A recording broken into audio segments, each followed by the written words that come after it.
ಮಂತ್ರಾಲಯದ ರಾಯರ ಮಠದ ನೀರಿನ ಸಮಸ್ಯೆಗೆ ಶಾಶ್ವತ ಪರಿಹಾರವನ್ನು ಕಂಡುಕೊಳ್ಳುವುದಕ್ಕೋಸ್ಕರ ಸದ್ಯ ಅಲ್ಲಿ ಪ್ರಯತ್ನಗಳಾಗ್ತಾ ಇದೆ. ತುಂಗಾಭದ್ರಾ ನದಿಯ ಮೂಲಕ ಕುಡಿಯೋ ನೀರಿನ ಯೋಜನೆಗೆ ಚಾಲನೆಯನ್ನು ಕೊಡಲಾಗಿದೆ. ರಾಯರ ಮಠದ 40 ಎಕರೆ ಪ್ರದೇಶದಲ್ಲಿ ಜಲಾಶಯ ಸ್ಥಾಪನೆಗೆ ಯೋಜನೆಯನ್ನ ಮಾಡಲಾಗಿದೆ. ಆ ಯೋಜನೆಗೆ ಗುದ್ದಲಿ ಪೂಜೆಯನ್ನ ಸುಬುಧೇಂದ್ರ ತೀರ್ಥರು ನೆರವೇರಿಸಿದ್ದಾರೆ. 30 ವರ್ಷಗಳ ಕಾಲ ಕುಡಿಯೋ ನೀರಿಗೆ ಸಮಸ್ಯೆಯಾಗದಂತೆ ಕ್ರಮ ತೆಗೆದುಕೊಳ್ಳಲಾಗುತ್ತೆ. 50 ಕೋಟಿ ವೆಚ್ಚದಲ್ಲಿ ಕುಡಿಯೋ ನೀರಿನ ಕಾಮಗಾರಿಗಳಿಗೆ ಶ್ರೀಗಳು ಚಾಲನೆಯನ್ನು ಕೊಟ್ಟಿದ್ದಾರೆ. HAL ಸಂಸ್ಥೆಯ CSR ಫಂಡ್ ಮೂಲಕ ಈ ಜಲಾಶಯ ನಿರ್ಮಾಣಕ್ಕೆ ಹಣ ಬಳಕೆ ಮಾಡಲಾಗುತ್ತೆ. ತುಂಗಾಭದ್ರಾ ನದಿಯ ಮಳೆಗಾಲದ ಹೆಚ್ಚುವರಿ ನೀರನ್ನು ಬಳಸಿಕೊಂಡು ಜಲಾಶಯ ನಿರ್ಮಾಣ ಮಾಡಲಾಗುತ್ತೆ.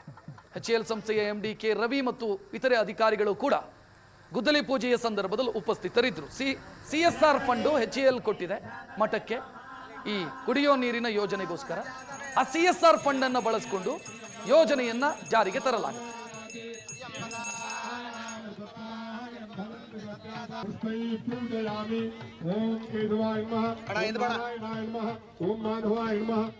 ಕಲಿಯುಗದ ಕಾಮಧೇನು ರಾಘವೇಂದ್ರ ಸ್ವಾಮೀಜಿ ನೆಲೆಸಿರುವಂಥ ಪುಣ್ಯಸ್ಥಳ ಮಂತ್ರಾಲಯದಲ್ಲಿ ಬೇಸಿಗೆ ಬಂದರೆ ಕುಡಿಯುವ ನೀರಿಗಾಗಿ ಹಾಹಾಕಾರ ಶುರುವಾಗ್ತಾ ಇತ್ತು.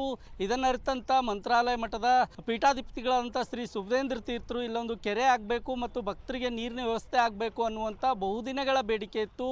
ಇವತ್ತು HAL ಕಂಪನಿಯ ಒಂದು CSR ಫಂಡ್ನಲ್ಲಿ ಸುಮಾರು 50 ಕೋಟಿ ರೂಪಾಯಿ ವೆಚ್ಚದಲ್ಲಿ ಈ ಒಂದು ಕೆರೆ ನಿರ್ಮಾಣಕ್ಕೆ ಎಲ್ಲ ರೀತಿಯ ಸಿದ್ಧತೆಗಳನ್ನು ಮಾಡಿಕೊಳ್ಳಲಾಗಿದೆ. ನೀವು ನೋಡ್ತಾ ಇರ್ಬೋದು, ಸುಮಾರು 25 ಎಕರೆ ಪ್ರದೇಶದಲ್ಲಿ ಕೆರೆಯನ್ನು ನಿರ್ಮಾಣ ಮಾಡಲಿಕ್ಕೆ ಮುಂದಾಗಿದ್ದಾರೆ. ಈ ಕೆರೆಯಲ್ಲಿ ಸುಮಾರು ಅಂತಂದರೆ 30 ವರ್ಷದವರೆಗೂ ಕೂಡ ನೀರನ್ನು ಕುಡಿಲಿಕ್ಕೆ ಇಡೀ ಮಂತ್ರಾಲಯ ಪಟ್ಟಣ ಮತ್ತು ಭಕ್ತರಿಗೆ ಎಲ್ಲ ರೀತಿಯ ಕುಡಿಲಿಕ್ಕೆ ನೀರಿನ ವ್ಯವಸ್ಥೆ ಆಗುವ ರೀತಿಯಲ್ಲಿ ಯೋಜನೆಯೊಂದನ್ನು ರೂಪಿಸಲಾಗಿದೆ. ಈ ಕುರಿತಂತೆ ಮಾತಾಡಲಿಕ್ಕೆ ನನ್ನ ಜೊತೆ ಮಂತ್ರಾಲಯ ಮಠದ ಪೀಠಾಧಿಪತಿಗಳಂತ ಶ್ರೀ ಸುಬುಧೇಂದ್ರ ತೀರ್ಥರಿದ್ದಾರೆ. ಅವ್ರನ್ನೇ ಮಾತಾಡಿಸ್ತೀನಿ. ಗುರುಗಳೇ, ಬಹುದಿನಗಳ ಬೇಡಿಕೆಯಾಗಿತ್ತು ಇದು ಕೆರೆಯಲ್ಲಿ ನಿರ್ಮಾಣ ಆಗಬೇಕು ಅನ್ನೋದು. ಇವತ್ತು ಭೂಮಿ ಪೂಜೆ ನೆರವೇರಿದೆ. ಈ ಕೆರೆ ಯಾವಾಗ ಆಗುತ್ತೆ? ಈ ಕೆರೆ ವೈಶಿಷ್ಟ್ಯತೆ ಏನು? ವ್ಯಾಸತೀರ್ಥ ಪ್ರಾಜೆಕ್ಟ್ ಅಂತ ಇದಕ್ಕೆ ಹೆಸರು. ಇದು 18 ತಿಂಗಳಲ್ಲಿ ನಿರ್ಮಾಣವಾಗುವಂತಹ ಕೆರೆ ಆಗಿದೆ. ಪ್ರಾಜೆಕ್ಟ್ ಇಂಪ್ಯೂಂಟ್ ರಿಸರ್ವಾಯರ್ ಅಂತ ಕರೀತಾರೆ ಇದನ್ನು. ಮಳೆಗಾಲದಲ್ಲಿ ನದಿ ಪ್ರವಾಹ ಬಂದಾಗ ಅದನ್ನು ಮೇಲ್ಭಾಗದ ನೀರನ್ನು ಮಾತ್ರ ನಾವಿಲ್ಲಿಗೆ ಪಂಪ್ ಮಾಡಿ ಇಲ್ಲಿ ಫಿಲ್ ಮಾಡ್ತೀವಿ. 60 ದಿನದಿಂದ 90 ದಿನದಲ್ಲಿ ಇದನ್ನು ನಾವು ತುಂಬುವಂತಹ ಯೋಜನೆಯನ್ನು ಹೊಂದಿದ್ದೇವೆ.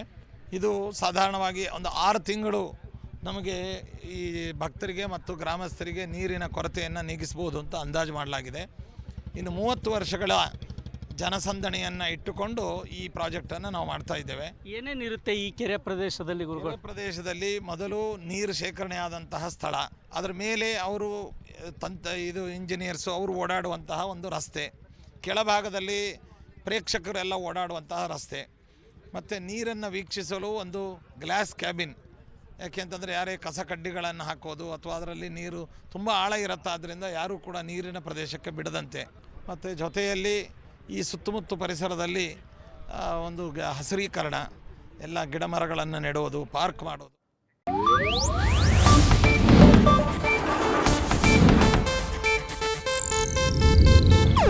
ಇದು ಏಷ್ಯಾನೆಟ್ ನ್ಯೂಸ್ ನೆಟ್ವರ್ಕ್ ಪ್ರಸ್ತುತಿ.